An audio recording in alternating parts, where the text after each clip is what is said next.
We're with the DJI Osmo Action 3.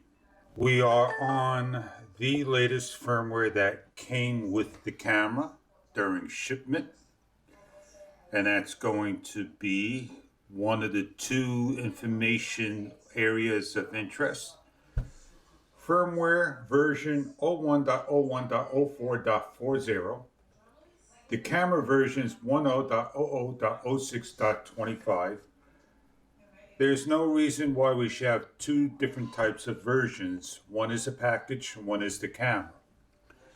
We're going to open up the app, DJI Mimo app. We're going to allow the unit to connect and join.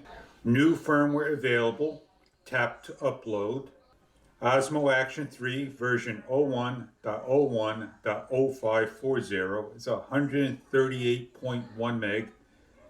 Its official firmware enhanced the clarity of certain configurations, added volume control function, high, medium, low, and mute are now available.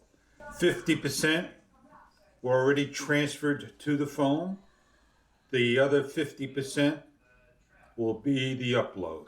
We are completed with the firmware. We click done. The camera is going to continue to do its things. We can check the firmware when it's finished.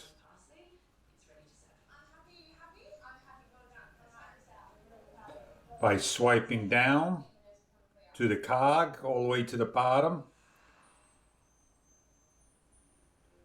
Driver information. Firmware 01.01.05.40. The camera's firmware is now officially 10.00.06.29. Previously, we all had this firmware underneath the request to DJI and now made it official. That is how easy it is to update firmware.